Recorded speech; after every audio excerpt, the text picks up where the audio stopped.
Welcome to Echoes International podcast, with teaching, interviews and stories of what God is doing straight from the mission field and also within the UK. For more podcasts, stories and opportunities to get involved, check out our website at echoesinternational.org.uk and our other social media channels. Well, good afternoon. I have to be honest, after Anne-Laura speaking, I kind of just wanted to run out of the room because I was just really encouraged and overwhelmed by what she said. And if it was about me, I probably would have run, but it's not about me, is it? It's about what the Lord's done in my life. And that's why I'm standing here in front of you today, to share that with you and hopefully to encourage and challenge some of you. And yes, I'm also really encouraged by the young people that are here today as well. And I hope that something I say on the still semi-young scale might speak to you as well and just challenge you in your lives. So yes, thank you, Ruth, and to Echoes for putting on this event and giving us the opportunity. I'm at this awkward stage where the glasses come on and off, so forgive me for that. So yes, Gillian Shanks, married to Andy, as you said. Anna's going to be actually 17 on Monday, driving, so that's scary. Pray for that. And Lucy's 13, and yes, we've had quite a transition over this year, and they are settling in very well, and I'll tell you a little bit about that as we go on. Right, just to get this up and running. Okay. Yes. Oh, wow. Okay. Yes, so yeah, we've just got ourselves settled into a new home in the town of Newtonards in County Down. That has been quite a journey, but I'm glad to say that we do finally have a home that we can say is a sanctuary for us as a family, just settle ourselves down, be together as a family and regroup a little bit, and also to spend quiet time with the Lord and just take our time. I think that's what this whole message, I suppose, or little report is about. Going back a little bit then, in 2005 we were commended to work in the Republic of Ireland by Ballyhalbert Gospel Hall, which is where we are now attending. So we packed up my Peugeot 106 with all our worldly goods and headed down from pretty much Newtonards, or just down the Ards Peninsula, down to the southwest of Ireland. We spent the first 2 years in North County Cork in Charleville, and then we moved across to Newcastle West in County Limerick in 2007. And yeah, we were living there for the last 15 years up until the start of the summer in May, when we moved back up to Newtonards. So during that time, a lot of my report is verses, because this whole year has not been about activity that I can tell you lots of I suppose roles that I've been involved in or activities that I've been doing. It's been about my walk with the Lord. That's the truth. And more importantly, His keeping a hold of me. During the time in the South, I fulfilled a good number of different roles, as a lot of the people in here I know can relate to. Anything from Sunday school and kids work and youth work to running food bank to hospitality. One of my key roles over the last year or two, which I'm very proud of, was, I think I call it operations manager of the outreach team's vomiting bug crisis. And that's really when your love for the Lord comes to the test. But it goes everything from having people come and go from the house, turning the house round, being busy, to being in the thick of running food bank, to trying to coordinate a children's nativity, and whatever else in between. So it was a busy time in our lives. I did a lot of different roles, but in each one, the Lord did clearly lead me into those, and He did provide the strength that I needed for that day, and He did provide the resources that I needed to be able to fulfill those roles. And that's why I put this verse up. And I think we could all relate to this, but I can honestly personally say, especially maybe after the last wee while, that it's because of the Lord's great love that I'm not consumed, that I'm able to stand here and talk to you. And it's why I'm here, because His compassions don't fail, and they're new every morning. And that's the point. It's you get up the next day and all the resources are there. It's all refreshing. You're ready to go again, no matter what happened the day before. And that's my testimony of His faithfulness to me. So yes, life in the South was busy and very fulfilling. What I loved about it was I had lots of opportunities to connect with people at ground level, what I would say is ground level, where they're at, going out and meeting people just where they're at in whatever ever messy circumstances those happen to be, and whatever circumstances I had to go into to be willing to meet people. And especially I think with the food bank work, that tested me at times to go out of my comfort zone and be willing to draw alongside people. But it's what I loved, and it's where, when people are raw and vulnerable, you have an opportunity to first of all show love practically, but then also to speak hope. And they are more willing to absorb that and to listen to you if you take the time to befriend. And all of you know this. I'm not telling anything that you're maybe not practicing yourself, but I think that's the difference. It was more about just living your life in front of people, seeing needs that there were that needed to be met, stepping up to the best of your ability to do that. And even the young ones, you can do that. If you see someone who just needs a hand, you can just step up, show some practical love, and then from that you get the opportunity maybe to share a wee bit, speak a bit of hope into their life. And that's very much what all of those roles were. So yeah, a couple of examples of that were the food bank. I like this top left one because that's the truth. It didn't just happen on a Friday morning. It's just like everybody, if you're involved in outreach or work, they don't just happen the 2 hours that they're marketed or promoted.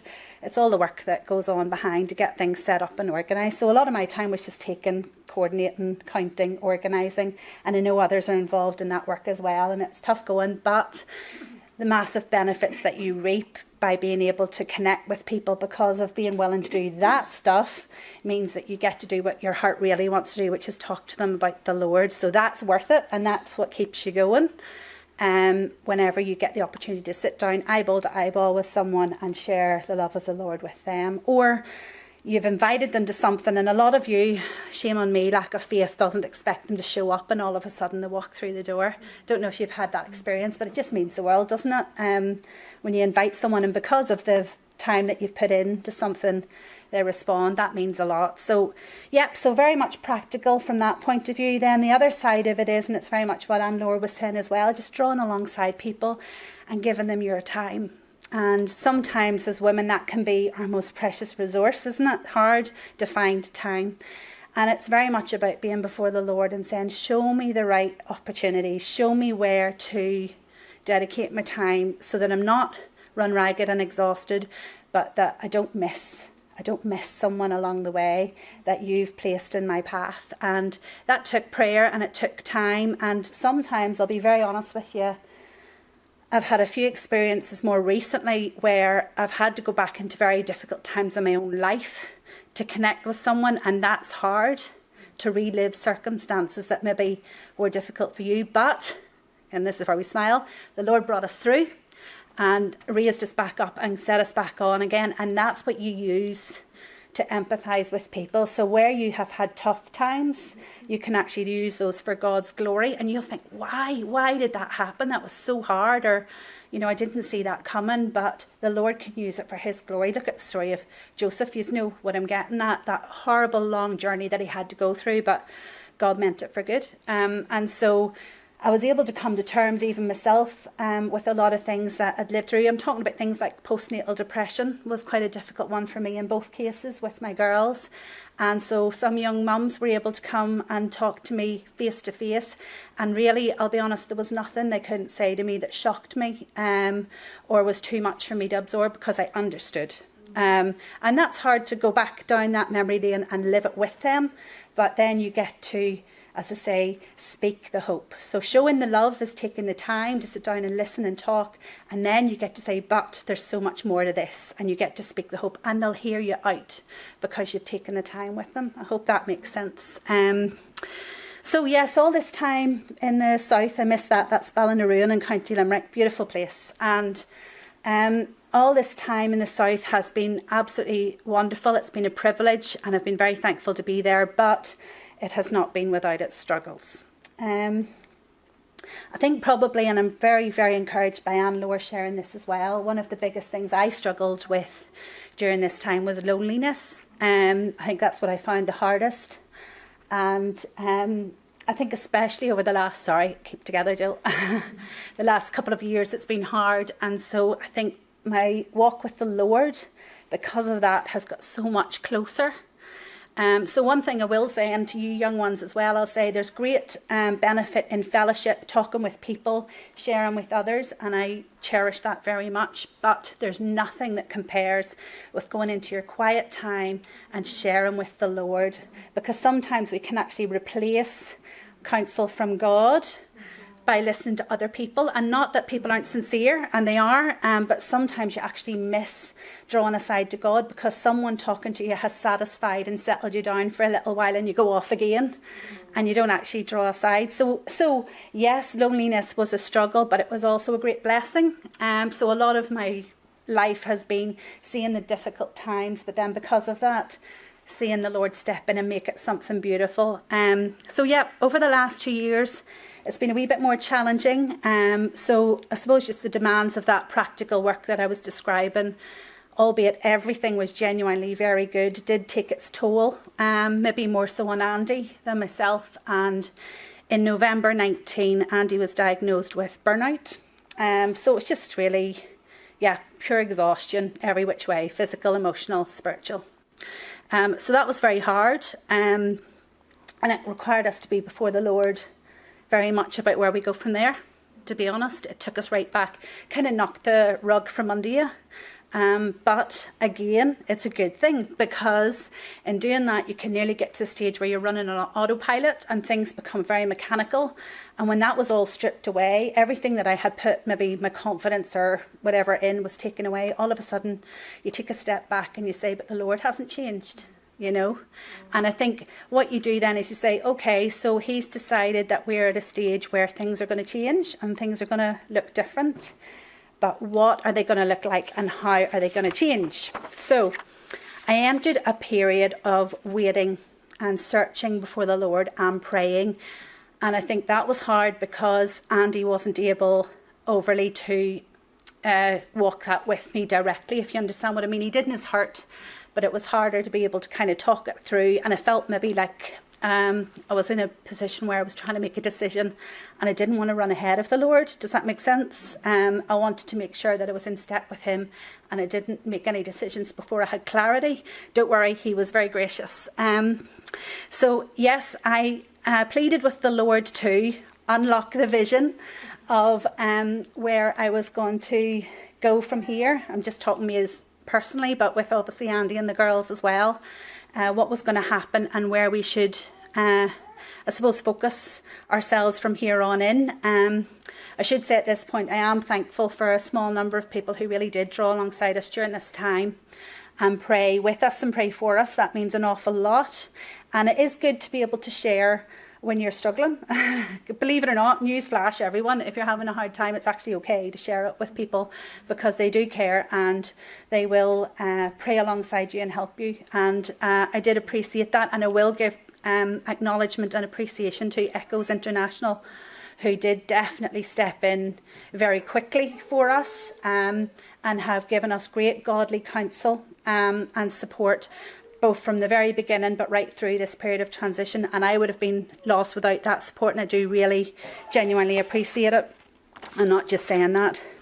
So anyway, moving on, because I'm aware of the time as well. We'll keep going. Fine. So I was standing in the kitchen doing my ironing, as we do, and I had a podcast playing. And all of a sudden, the Lord just, wham, clearly answered my prayer. Lord, where are we going from here? What am I to do? I was willing, if we're meant to stay, we'll stay. Give us the strength, help to carry on. My heart had assumed we were there for good. I didn't actually expect to be leaving the south of Ireland. So I was like in a bit of a shock at the same time. But God said, okay, I know you're struggling with this, so I'm literally going to spell it out for you. So, read the verse. I am the God of Bethel, where you anointed the pillar and where you made a vow to me. Now arise, get out of this land and return to the land of your family. And I was floored. I was just floored, because I can't tell you how much it meant to me. It was like as if God said, it's okay. You're allowed to go back. Do you know what I mean? It was kind of like the struggle of, do we leave, do we not? And when I got this verse, I said, not only am I allowed, but it's actually his plan, part of his plan for us, that yes, we arise, leave this land and go back to the land of our family. The rest I'm still not sure about, but we're this far anyway. Everything went smoothly. The girls got places at school up in Newtonards, for which we're very thankful. Our house in Limerick sold in 24 hours with no issues at all.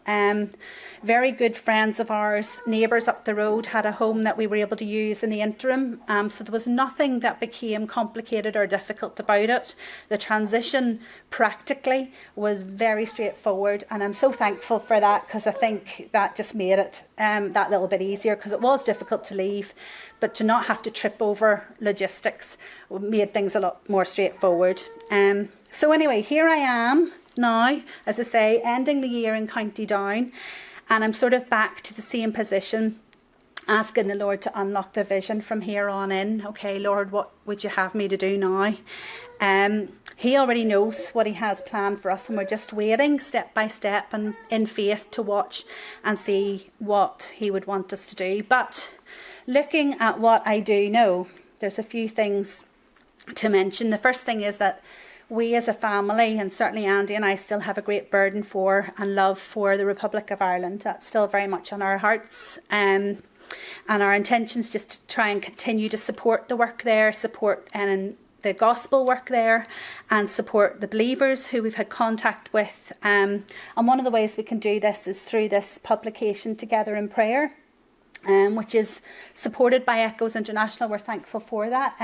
It was started by Noel McMeekin, and he did all the hard work. He got it all gathered together, got a great template put together. It's a quarterly publication that goes out.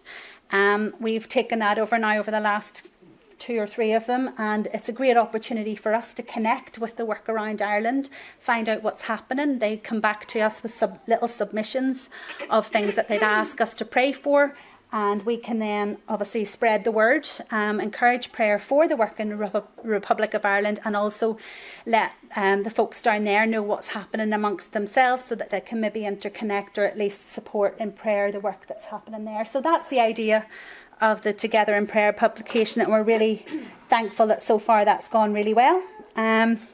So another thing that I do know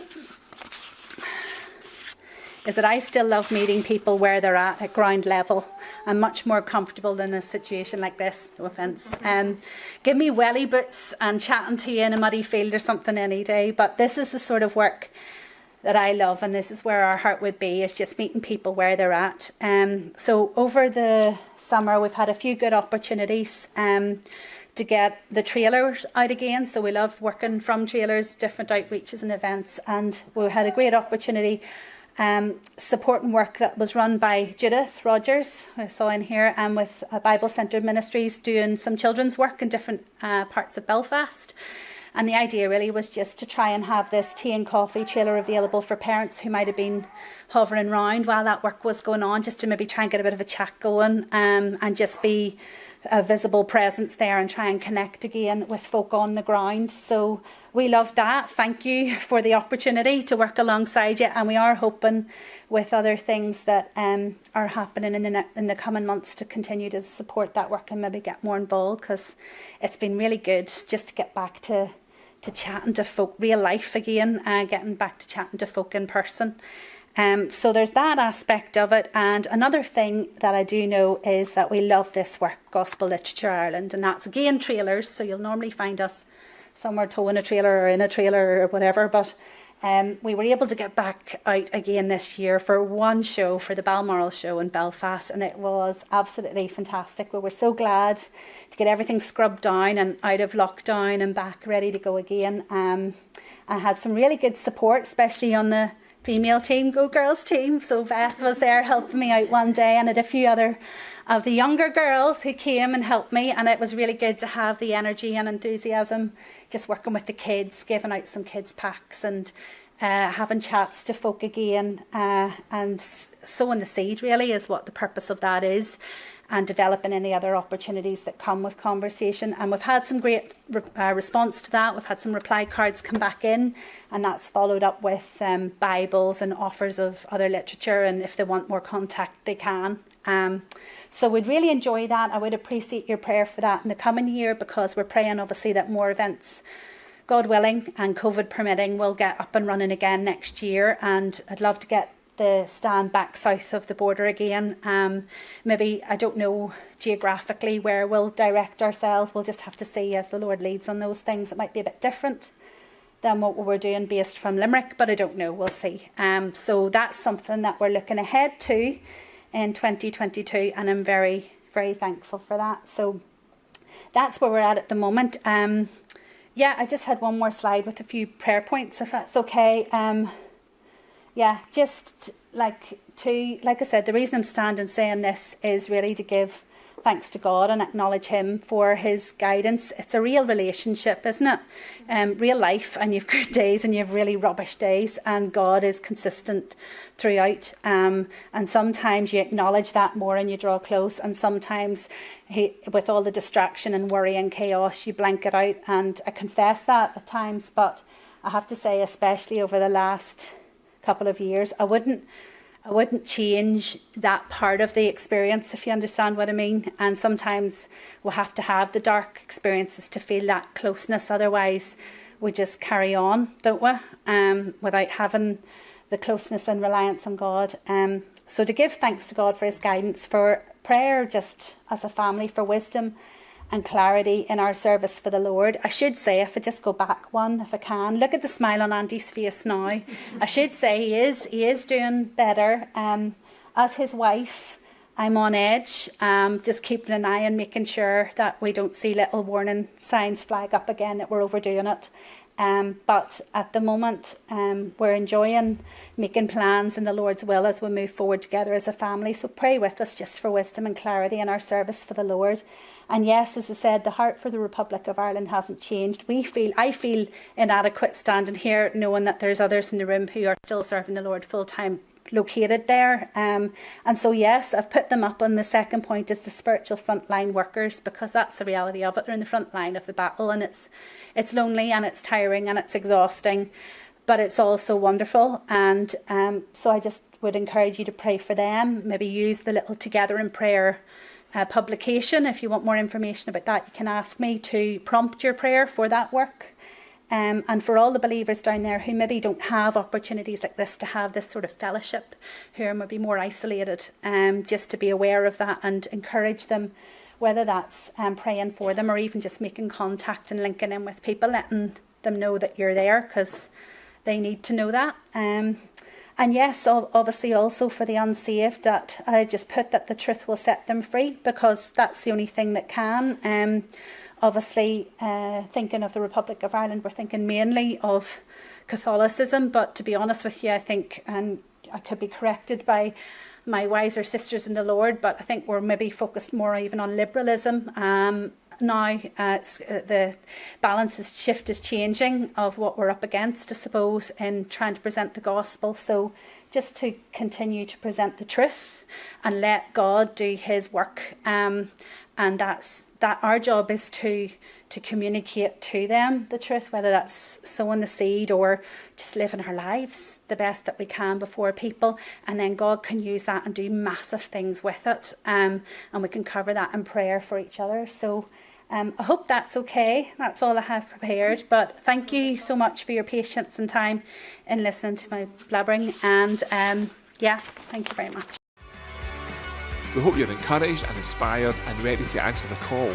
Thank you for listening.